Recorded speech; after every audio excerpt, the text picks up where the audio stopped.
Good afternoon. Good afternoon, everyone. Good. You all right, Tom? Sorry I'm late. It's really hard to walk out of a room where they're honoring John Chaney and Dawn Staley at the same time, so I had to look for my way to get out when I could. So I want to thank you all for coming. Over the last few weeks, we've heard from so many Philadelphians who want to know how they can help the victims of Hurricane Harvey. The devastation that's happened there is truly tragic. So many lives lost, including the life of a police officer trying to do his job. It's just heartbreaking. So we wanted to take a minute today to provide some tips to Philadelphians on giving, and then to recognize some of our local heroes who have already been working to help the victims of Harvey. So first, some tips on giving. Cash donations are the best way to quickly and effectively help survivors because it gives charitable organizations the most flexibility. Before you give, make sure you're giving to a reputable organization. Do not make donations over the phone and go through the organization. Do not make donations over the phone and go through the organization's official site when making an online donation. If you want to donate items instead of money, always call first to check an organization's needs and arrange transportation or shipping for delivery to limit strain on that organization. For other tips, please go to beta.phila.gov.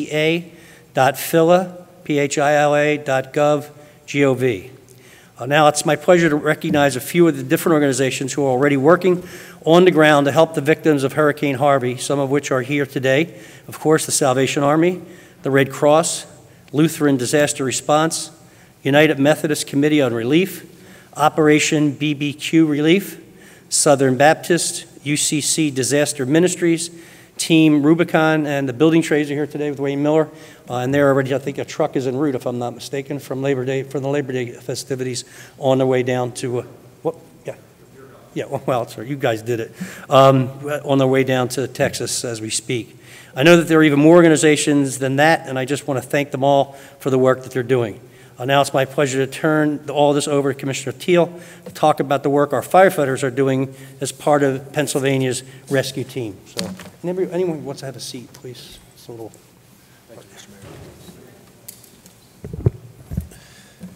Thank you, Mr. Mayor, and thanks to all of our great partners in preparedness, response, and ultimately recovery.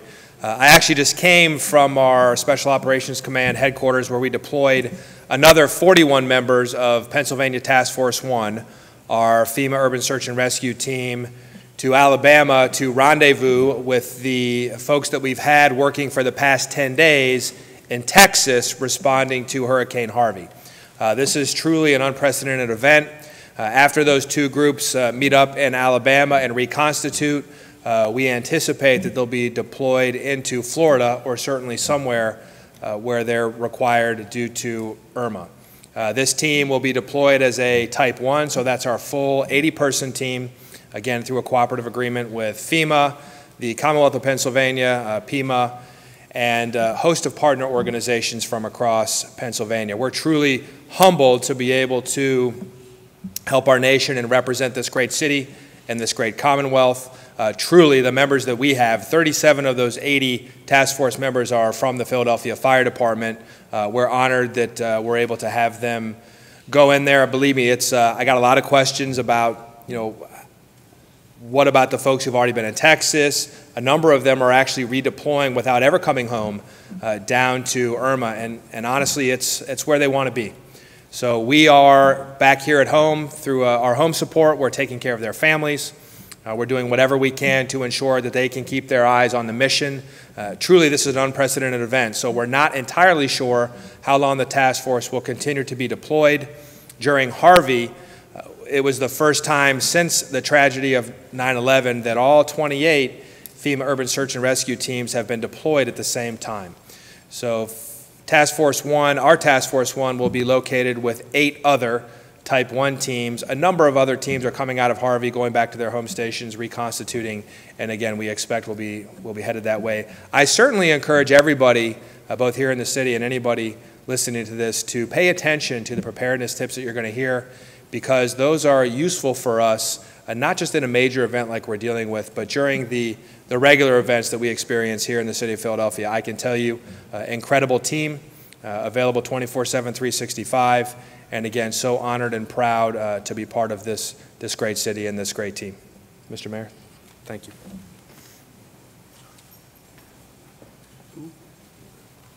Oh, I'm sorry. You know who's up next, just go. Thank you, Mayor. Good afternoon, everyone. So September is National Preparedness Month, and we also find ourselves in the middle of a very active hurricane season. The Office of Emergency Management is closely monitoring Hurricane Irma, as well as Tropical Storm Jose. And while it's too soon to read from the forecast what the impact to this region will be, nevertheless, it helps for all residents of this city to prepare for severe weather. I'd like to share with you 3 important things that everyone can do now to ensure they're prepared for any hazard, especially including hurricanes. Stay informed. Sign up for Ready Philadelphia. You can do this by using our new text to enroll feature by sending Ready Phila, Ready Phila, to 888-777. Ready Phila to 888-777. Be prepared. Have enough supplies to remain in your home with food and water for your family and pets for 3 days. Have a plan. Make a family emergency plan. Create a go bag for every member of your family and their pets, and be ready to leave your home if you need to. For more information about hazards like hurricanes and severe weather and general preparedness tips, visit our website, www.phila.gov/ready, or follow us on social media. I thank you all in advance for taking the time to prepare. You are the public and public safety.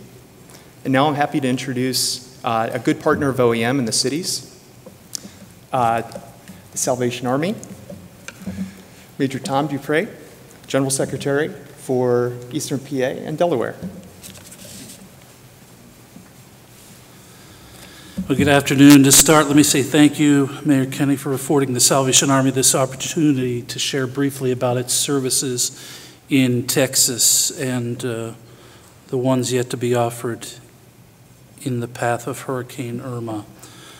Let me start with the view on Texas. This is a very large relief operation. The Salvation Army has deployed 96 mobile feeding units to Texas. 74 of those feeding units are supporting shelter operations, as well as first responders and communities in 13 counties, which spread out along the Texas coastline. We also have field kitchens in 2 of those counties, which are able to prepare large quantities of meals on site. Let me say, too, that trained personnel have been deployed from all across America and Canada, including from Philadelphia, and they are providing assistance not only with feeding, but with other necessities as well. A laundry unit has been deployed to Freeport, very large unit. A great number of Salvation Army centers are operating emergency shelters to support the evacuees. Salvation Army operations are being converted into comfort stations, providing a wide range of services, including meals and clothing vouchers and showers for people to clean up. And of course, as you would expect, the Salvation Army is providing chaplaincy services, spiritual support to the multiplied thousands of children and adults who have been affected. As we prepare to respond to Hurricane Irma, advanced teams are working in Florida and Puerto Rico and the Virgin Islands. Florida already has the capacity to serve in disasters because of their history with storms. That doesn't suggest that it's going to be any easier for them. It only infers that they have a good idea of what to expect. But in Texas, especially where infrastructure has been taken out, obviously the needs will linger for months, nay, for years. And the Salvation Army is obviously committed to meeting every last need. Puerto Rico, well, they already have an extensive disaster prep team as well. They engage with universities on the island to provide feeding, and they will likely begin in the mountainous regions, and once the storm is passed, will move to the shorelines. It's great to get reports from the front line about collaborations taking place, to get assistance to those who are starting over. For instance, Best Buy in Houston gave 100 tablets to help clients sign up for assistance for FEMA support. And something I've come to realize across the years about our great country is that it is during times of great trial and tragedy that we see the very best in humanity. Evangeline Booth was the seventh-born child of William and Catherine Booth, who founded the Salvation Army. She was a true leader during the first half of the 20th century. Wherever trouble abounded, her father's solution was invariably the same: send Eva, she'll take care of it. Later in life, she would write a book called The Great War Romance of the Salvation Army, from which I draw my final thought today. She said, "For service is our watchword, and there is no reward equal to doing the most good to the most people in the most need." The Salvation Army, well, she's always at her best whenever she's serving other people. We're never so happy as when we have an opportunity to ameliorate suffering and to provide hope in the face of despair. But we cannot do it alone, and you know that. You can help. We need two things. First, we need volunteers. We need more people who are willing to go and to serve. So if you're interested in becoming a volunteer, you can go to this website and sign up. helpsalvationarmy.org. That's it, helpsalvationarmy.org. But we also need monetary donations. As the mayor has indicated, there are warehouses. We have in-kind gifts like water and cleaning kits and hygiene items. But we desperately need monetary gifts because money provides the flexibility to purchase supplies which are needed in real time so that we can respond to needs for items which need to be had right now. When it's harder to ship things, it's easier to send money. So if you can give, then go to helpsalvationarmy.org or text the word STORM to 51555. I want to be clear that 100% of the gifts will be used in these disaster efforts. We do not retain any administrative fees when we process gifts for disasters. Thank you very much for your continued prayers for the victims, and God bless.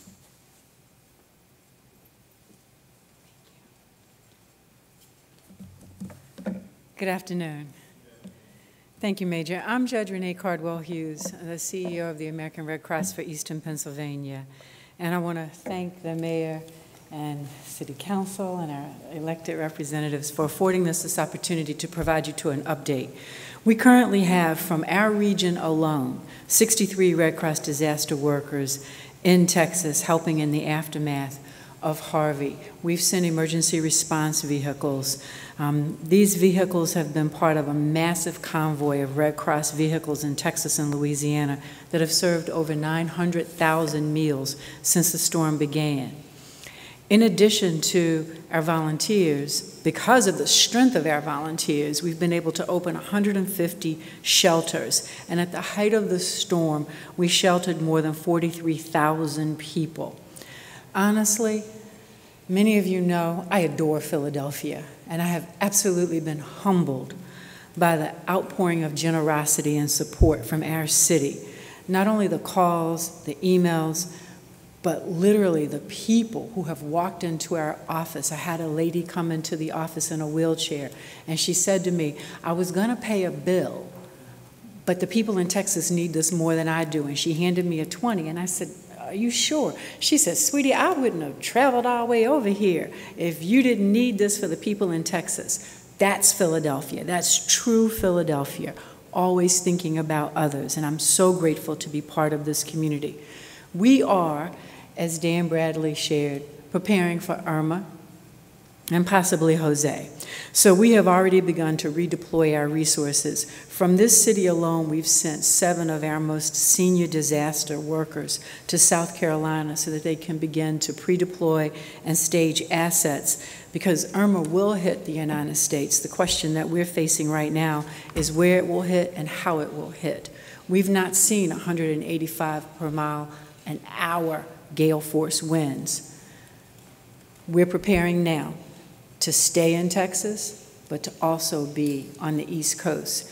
This storm may travel up north, so I want to reinforce Dan Bradley's message. This is the time to prepare your family to do one of two things: either shelter in place for 3 days if necessary, or evacuate if the city determines we need to evacuate. Please take this time to prepare. The Red Cross will be here, standing tall to help our community. It'll be here to help Florida. We'll stay in Texas as long as necessary, but as each of the charities here will reemphasize for you, we need two things. We need people and we need resources. If you can volunteer, go to redcross.org. We will train you so that you can help here at home or you can help anywhere disaster strikes. And if you can make a financial donation, you can go to redcross.org to make that donation, or you can text Harvey to 90999 to help the people in Texas, and we'll put up a new one once Irma lands so that you're sure that your money goes where you want it to go. Finally, these storms impact our blood supply. Every 2 seconds in America, someone needs life-saving blood, but when we have storms of this nature, we have to move the blood around to ensure that we can address the needs. If you can give blood, please go to redcrossblood.org to make an appointment to give blood. It all makes a difference. It's all possible because of the generosity of Philadelphians and the leadership of a mayor who cares. So I thank you, Mr. Mayor. It means a lot. Thank you. Thank you. We also want to recognize Councilwoman Blackwell and State Representative Vanessa Lowry and State Senator Sherry Street for their assistance. Any questions for me, or more importantly for any of the people who actually know what to do? Be happy to take them now. Hey, Mayor, I just want to make sure, I know that Judge Carlos was talking about people being prepared, but there's nothing that indicates any of the impact of Hurricane Irma is going to be so out. I don't want to scare people. Well, you know, weather prognostication is difficult, but give it a shot. Sure. Dan Bradley, I'm the Director of the Office of Emergency Management for the city. While the impacts of Irma are not yet known where they're going to land on the U.S. mainland, it's a very serious storm, and it's something that we should all be paying attention to. It's an excellent time, and it's something that we should all key into, that it's time to prepare. And the preparedness tips that we've shared with you today, signing up for trusted and prompt information through Ready Philadelphia, a free text message app for your phone, is going to give you the information you need to know as soon as we know it. Preparing your family to leave your home, preparing go bags, and having a family emergency plan, these are things that can help your family and your community prepare for hurricanes, but any hazard. People in Washington want to make sure, as of right now, there's no threat of Hurricane Irma having an impact on, we might get rain as a result of it, but people shouldn't be prepared to board up their house and evacuate like Houston. Not at all. At this time, we're outside the forecast ability to see where that storm's going to move. State Rep has one texting issue she wants to raise. Good afternoon. At times like this is when leadership's muscles are really being tested, and I just want to give it back to the Mayor Kinney. I want to say thank you so much for just caring enough about our community and about the world as a whole that host this press conference today. But there is a tip that I just want to share with you that I've been just shouting out for many years, and I think it's very appropriate to share it today, that when satellites are not working accurately and your cell phones aren't working, if for any reason people need to stay connected to their family members, there is a texting system that will always work no matter what. And it's just 4 little letters. It's very simple. You want to text out to your family the letters R-U-O-K. And your family, you will know they're safe because they're just going to text back 4 little letters, I am okay. So if you have cell phones that are not charged, if you can't charge, if we run out of electricity, you want to keep it limited to just those 8 letters back and forth to your family so that way you can have peace of mind. Thank you, Mr. Mayor. I think I could even handle that from a technical aspect. Any other questions? This is for the Salvation Army. How many